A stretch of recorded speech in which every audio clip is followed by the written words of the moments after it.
Em instantes, Noticiário Tortuga, o informativo do agro que mostra para o produtor o que há de melhor na pecuária do Brasil.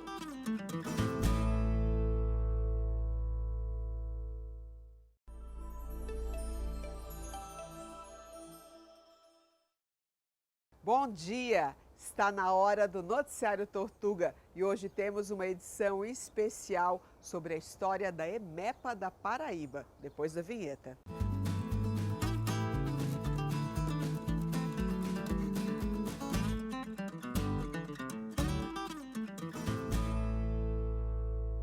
Em dezembro, a EMEPA completa 43 anos de criação. A empresa estadual de pesquisa agropecuária da Paraíba, atualmente ela integra a EMPAER, junto com os segmentos de extensão rural e regularização fundiária. A EMEPA perdeu o nome de origem, mas jamais perderá o valor do trabalho que contribuiu muito para a evolução do agro paraibano e nordestino. Eu converso hoje com o fundador e primeiro superintendente da instituição, Dr. Paulo Roberto de Miranda Leite. Encontrei com o pesquisador na Festa do Boi de Parnamirim.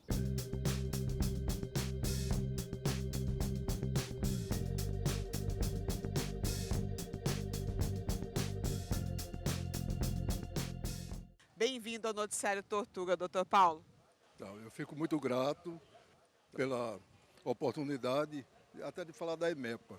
A EMEPA foi uma dádiva que aconteceu em 1978 para 1979, quando a Embrapa incentivava a fundação de empresas de pesquisa estaduais. A Embrapa estava querendo mudar o modelo institucional de atuação, que tinha as UEPAs, e incentivou muito a criação das empresas de pesquisa, principalmente aqui no Nordeste. Nós tivemos a honra até de ter a Embrapa como sócia de uma empresa estadual. A EMEPA tinha uma composição de 45% de ações da Embrapa e 55% do Estado. Era regida pelo regime das sociedades anônimas, né? E ela se tornou, desde a sua criação até há pouco tempo, como uma das mais importantes empresas de pesquisa do Nordeste. E até de nome nacional. Nós tínhamos dentro da EMEPA pesquisadores da Embrapa, que ficaram à disposição, inclusive eu. Eu fui o primeiro diretor técnico da EMEPA, foi dado a mim, em nome da Embrapa, a assumir ações iniciais, né, e procurar onde tinha estação experimental que podia ser incorporada à nova empresa, e tinha estações experimentais do Estado e do Ministério da Agricultura. E assim a EMEPA se fundou, não só se especializou especialmente na área de produção animal, não só de bovinos, como de caprinos e ovinos, se tornou uma referência nacional. Também ela foi destaque em culturas, como abacaxi, urucum, inhame, batata, e também doenças na parte de doenças de plantas. E a EMEPA se tornou assim, uma referência muito forte. Nós tínhamos uma ligação muito grande com a Embrapa. A Embrapa deu um auxílio enorme para que ela se tornasse assim como uma pequena Embrapa. E foi assim que ela se tornou uma referência. Assumimos o rebanho GIR de Umbuzeiro, né, que era do Ministério da Agricultura, e passou para a EMEPA. O Guzerá, que veio de Cruz das Almas, na Bahia, que foi uma seleção feita pelo Dr. José Maria do Couto Sampaio, desde 1950. Então, esse Guzerá, a Embrapa não sabia que, nesse tempo, quando o Instituto de Pesquisa do Leste, que era em Cruz das Almas, na Bahia, era mais dedicada à fruticultura. E a Embrapa transformou o centro lá, o Instituto, como Centro Nacional de Fruticultura Tropical. Aí o gado ficou sobrando. O rebanho foi para a EMEPA. Nós fomos... Então era o GI. Aí veio o Guzerá, primeiro, de segundo, né? O Guzerá veio era o Guzerá, lá da seleção lá de Dr. Zé Maria do Couto Sampaio. E quando chegou em Alagoinha, tomou o nome de Guzerá de Alagoinha. E se tornou também uma referência em Guzerá leiteiro. Eles achavam que fazer teste de progênio demorava muito, então já tinha um mote, era uma forma de fazer avaliação de touros. Então, foi um sucesso. Tivemos a Fazenda Taboquinha, lá em Minas, como referência de campo experimental para os testes, né? E, posteriormente, tivemos a oportunidade de fazer um comodato com a Embrapa para trazer o gado Sindi, que tinha no Pará, pelo menos uma grande parte, para a EMEPA. A intenção nossa era ter 3 rebanhos zebuínos leiteiros. O G leiteiro, o Guzerá, que era leiteiro também, e trazer um Sindi, que era uma raça de dupla aptidão, que podia, no Paquistão era a raça leiteira oficial. Então nós teríamos assim uma esperança, tínhamos, de torná-la também assim um gado mais para leite. O Sindi foi a raça, foi uma dádiva que veio lá do Paquistão, mas ficou muito tempo lá no Pará. Quando eu fui escolher os animais lá, 2 vezes que eu fui, todas as vezes que eu ia olhar os animais era de guarda-chuva, estava na zona equatorial, chuvosa, né? Chuvas torrenciais, mas deu para escolher 30 fêmeas e 4 machos, 4 garrotes. Eu considero que a vinda do gado Sindi do Pará para a Paraíba, para a EMEPA, foi a redenção da raça Sindi. Porque quando se começou em 1980, a se pensar em Sindi mesmo, com mais ações, com mais avaliações, após 80 um pouco tempo, o Sindi, a divulgação era nos currais. O vizinho visitava, achava bonito, achava bom, né? Ouvia as conversas, ele levava para as exposições, chegava nas exposições, né? Muita gente ficava mangando, que era um gado pequeno, um gado sem expressão. E a IMEPA foi assim, foi aquela ação, assim, aquela seta que foi para o futuro. Lutei muito pelo Sindi porque eu passei 10 anos para conseguir o registro PO do gado Sindi da IMEPA.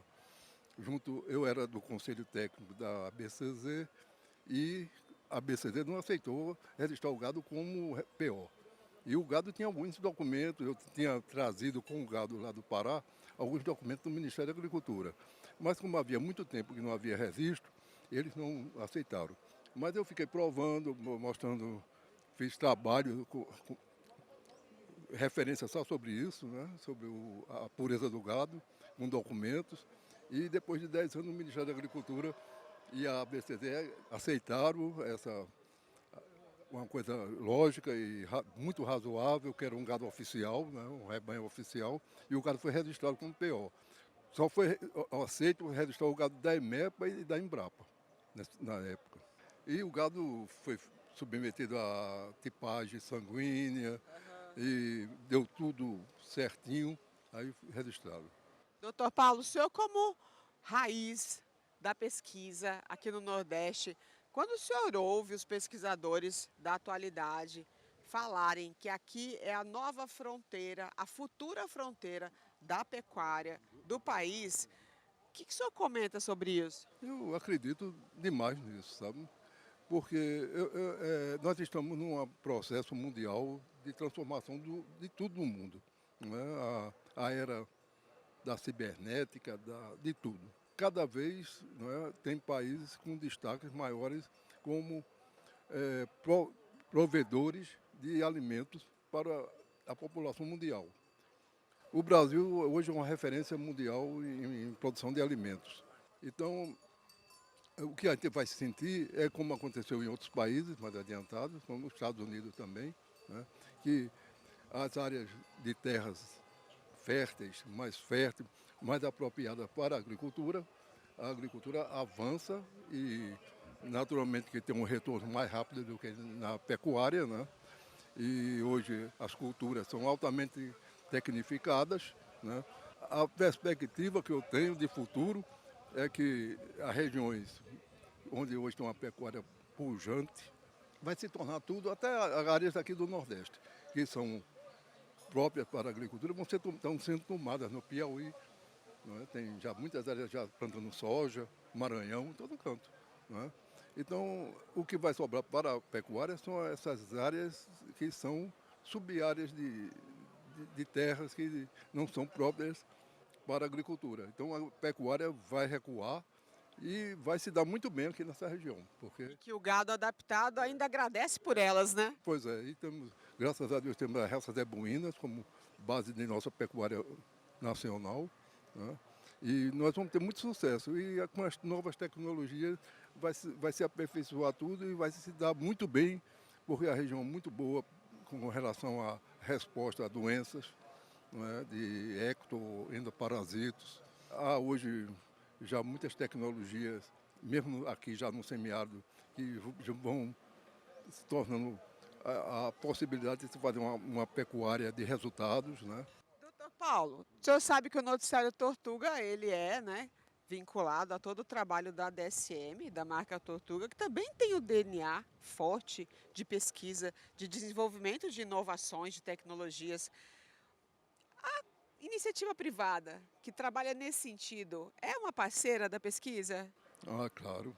A Tortuga mesmo é um exemplo disso, né? Nós, no Nordeste, o melhor sal que tem, que a gente usa nas criações, é sal da Tortuga, não é? E eu acho que só vai funcionar com a iniciativa privada. Não vai ser governo, vai ser a iniciativa privada que vai empurrar e criar as condições para esse novo pool de pecuária aqui na região. Doutor Paulo, obrigada pela sua entrevista aqui para gente, para o Noticiário Tortuga. Foi uma honra conversar com o senhor. Será que muito obrigado. Eu fico honrado. A IMEPA, embora seja foi uma grande referência nacional, infelizmente, por questões políticas, não é? Por questões de falta de visão no estado da Paraíba, do governo do estado da Paraíba, fecharam a IMEPA, transformaram a IMEPA num departamento de uma segunda empresa, não é? Uma empresa que era uma referência nacional. Hoje a gente sente no coração, não é? Como a IMEPA é referência em todo canto. Chega em Uberaba, nos Grandes Leilões, é referência sobre a genérica da IMEPA. Chega nos grandes centros onde se cria caprinos, a referência é IMEPA. Não é? Então, a gente sente o amor que existe entre os criadores pelo nome. Sabe? Hoje, um reprodutor, pelo menos da raça Cindy, que tenha um destaque no Brasil, sempre tem um ascendente com o nome da IMEPA. Né? Doutor Paulo, a política passa. A história que o senhor botou alicerce, construiu, não passa não. Tá, muito obrigado. Eu espero que as coisas boas sempre sejam vitoriosas, né? A gente que ama as coisas, que faz as coisas com coração, por patriotismo, não é? A gente espera que esses governos mudem, né? Não leve o caos para o que é bom. A gente não pode desmanchar o que é bom, o que funciona, por questões políticas. Né? A gente tem que pensar num país, né, um país do futuro, com harmonia social, com distribuindo riqueza para os mais pobres, né, dividindo também, né, mas que seja um país justo, humano e um pouco religioso também. Obrigada, doutor Paulo. Fica aí o recado, então, desse pesquisador, que é parte da história do Nordeste, Paulo Roberto de Miranda Leite, né, para nossos executivos também e legislativo, né? Vamos deixar o pessoal que está caminhando bem continuar caminhando e produzindo.